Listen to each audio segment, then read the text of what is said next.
Isang maganda at mapagpalang araw po sa ating lahat. Tayo po idadako sa ating pag-aaral. Ang ating pong topic, A Time to Remember.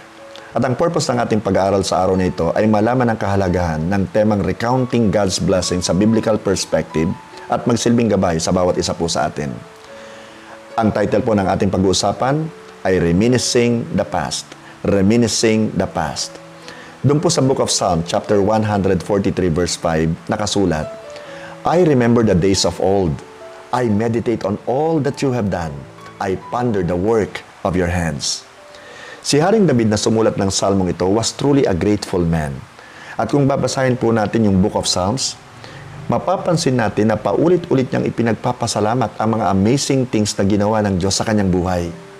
Bagamat isa po siyang makapangyarihan at maimpluwensyang hari, ipinagpapatotoo niya sa lahat kung gaano kabuti, kadakila at katapat ang Diyos sa kanya. Noon, ngayon at natityak niya maging sa hinaharap. Halos 2 buwan na lamang po at magtatapos na ang taong 2020.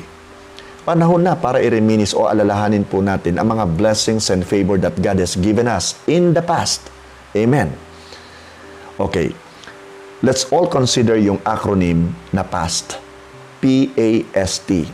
Yung P stands for provisions.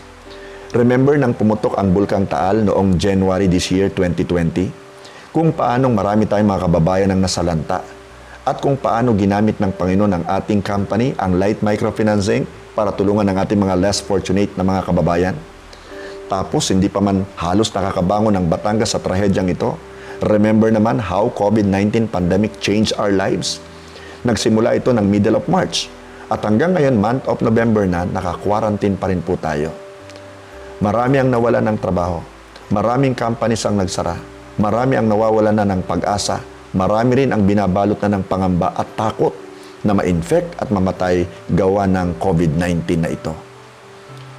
Bagamat napakaraming unfortunate circumstances, ang good news naman po ito, hindi tumigil ang Diyos sa pagpo-provide ng mga pangangailangan ng lahat ng mga employees ng Light Microfinancing. Amen? And of course, tiniyak din ng ating Diyos na kasama rin kami mga partner, mentors nyo na tatanggap din mula sa Light Microfinance. Amen po ba? Akala nyo ba kayo lang? Sinama kami. Glory to God. Hindi kami nakalimutan. Ngayon, habang nagbabawas ng mga tauhan ng ibang companies at ang iba naman ay nagsasara, nanatiling tapat ang Diyos at hindi niya pinahintulutang magsara ang operation ng Light Microfinance Inc.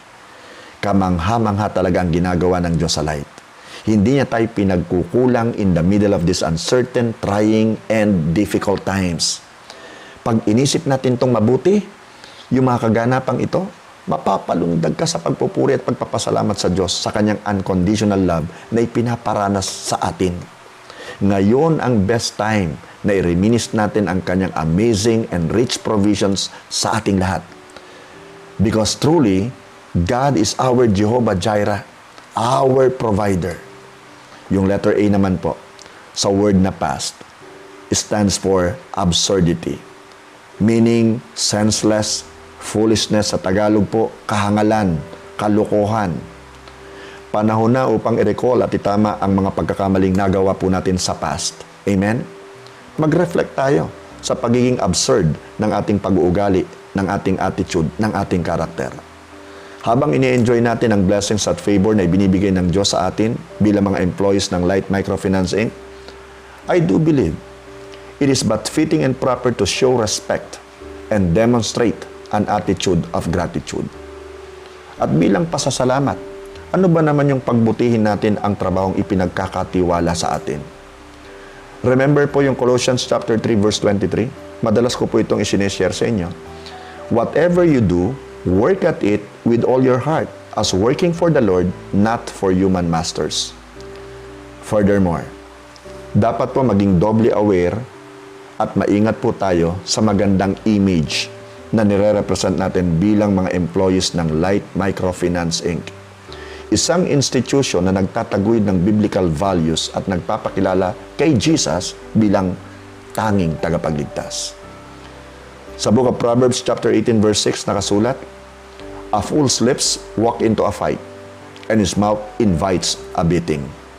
Sa James chapter 1 verse 19, may paalala po sa atin dito. My dear brothers and sisters, take note of this. Ulitin ko yun ha. Take note of this. Everyone should be quick to listen, slow to speak, and slow to become angry. You see, a foolish man only invites trouble. Ngayon ang tamang panahon na i-reminis ang ating mga pagkakamali at humingi tayo ng tulong at gabay sa Diyos para mapagtagumpayan ang mga bagay na ito. Yung letter S naman po, sa word na past, stands for sacrifices. Sacrifices.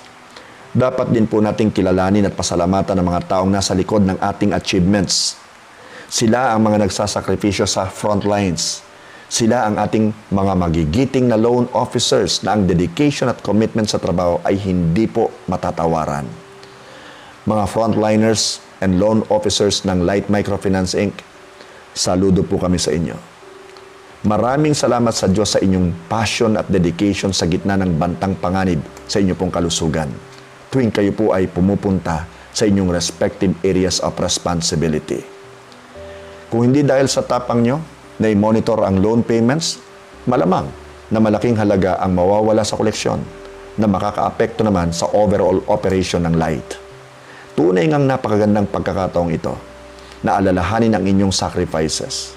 Again, frontliners, loan officers, we salute you. Saludo po kami sa inyo. Pagbutihin pa po ninyo, galingan pa ninyo. Amen? Now, yung T sa word na past stands for tenacity. Tenacity. Dapat din nating kilalanin at dapat din nating pasalamatan ang tenacity or determination or drive ng ating board of trustees, directors, managers, and support staff.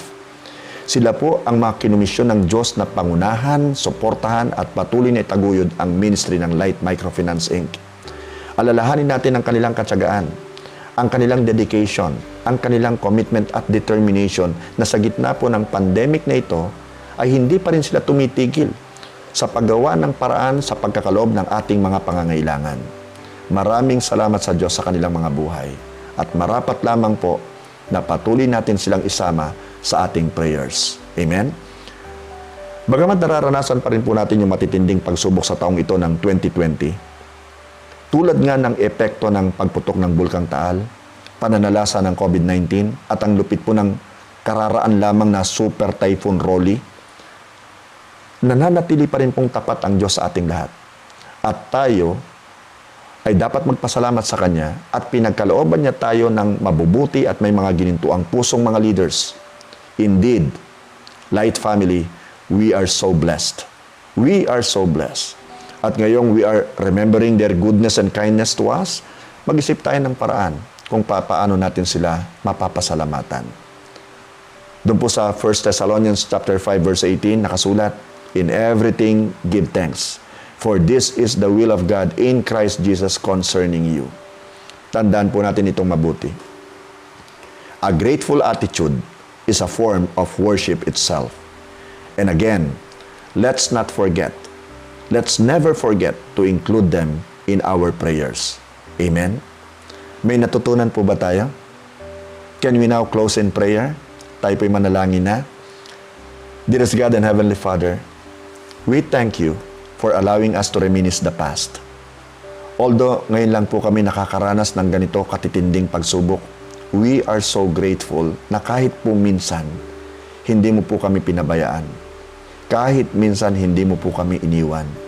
Just as you have promised in your word. Salamat po.